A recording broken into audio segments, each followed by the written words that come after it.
వ్యాధిగ్రస్తుల కోసం శాస్త్రవేత్తలు ప్రత్యేకమైన చాక్లెట్లను అభివృద్ధి చేశారు. ఇది శరీరంలోని ఇన్సులిన్ అవసరాలను తీర్చే చాక్లెట్.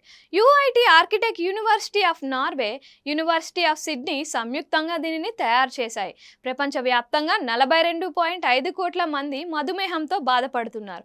వీరిలో రోజుకు 7 కోట్ల మందికి పైగా రోగులు ఇన్సులిన్ ఇంజెక్షన్ను తీసుకుంటున్నారు.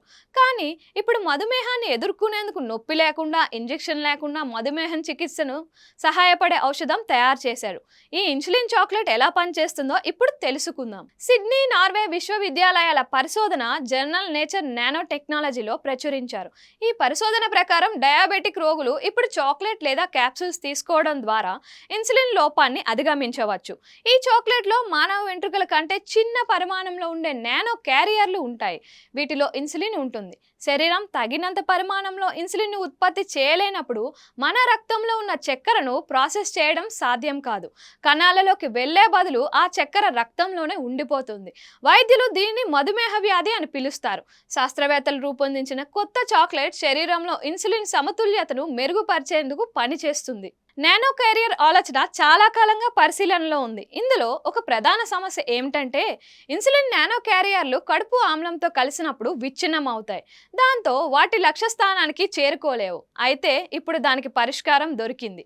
యుఐటి architect, university of Norway professor Peter McCourt మాట్లాడుతూ, మేము ఇన్సులిన్ని ఉదర ఆమ్లం ద్వారా విచ్ఛిన్నం కాకుండా రక్షించే పూతను సృష్టించామని, ఇన్సులిన్ను దాని లక్ష్య స్థానానికి చేరుకునే వరకు, ప్రధానంగా కాలేయం వరకు చేరుకునే వరకు సురక్షితంగా ఉంచుతామని చెప్పారు.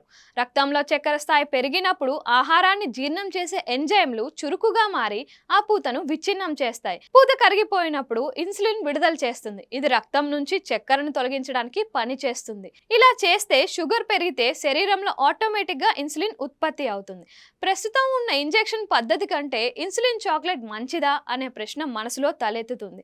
దీని గురించి ప్రొఫెసర్ పీటర్ మెక్కోట్ వివరిస్తూ, ఇన్సులిన్ తీసుకునే వారికి శరీరంలో అవసరమైన భాగాలకు వేగంగా ఇన్సులిన్ అందజేస్తుంది. ఇంజెక్షన్ ద్వారా ఇన్సులిన్ తీసుకోవడం ద్వారా ఇది మొత్తం ప్రయోజనాన్ని అందిస్తుంది. శరీరంలో పూర్తిగా ఇది వ్యాప్తి చెంది దుష్ప్రభావాలకు కారణమవుతోంది. మధుమేహం నిర్వహణకు ఇది అత్యంత ఆచరణాత్మకమైన మార్గమని, ఇది రోగికి కూడా మేలు చేస్తుందని శాస్త్రవేత్తలు తెలిపారు. దీంతో అవసరాన్ని బట్టి ఇన్సులిన్ నియంత్రించవచ్చని, అయితే ఇంజెక్షన్లో ఇన్సులిన్ ఒకేసారి విడుదల చేస్తారని వాదిస్తున్నారు. ఈ విధంగా ఇన్సులిన్ లోడ్ చేసిన చాక్లెట్ తినడం ద్వారా ప్రమాదాన్ని తగ్గించవచ్చని చెబుతున్నారు. ఇన్సులిన్ చాక్లెట్ పరీక్ష ఇప్పటి వరకు జంతువులపై జరిగాయి. చివరిసారి ఇది బబూన్లపై పరీక్షించారు. పరీక్ష ఫలితాలు బాగున్నాయి. 20 బబూన్ల రక్తంలో షుగర్ లెవెల్ తగ్గింది. ఈ చక్కెర రహిత చాక్లెట్లను డయాబెటిక్ ఎలుకలపై కూడా పరీక్షించారు. వాటిలోనూ సానుకూల ప్రభావం కనిపించింది. ఇప్పటి వరకు ఎటువంటి దుష్ప్రభావాలు కనిపించలేదని పరిశోధకులు పేర్కొన్నారు. నివేదికల ప్రకారం ఇది 2025లో మానవులపై పరీక్షించనున్నారు. 2 నుంచి 3 ఏళ్లలో సామాన్యులకు అందుబాటులోకి వస్తుందని భావిస్తున్నారు.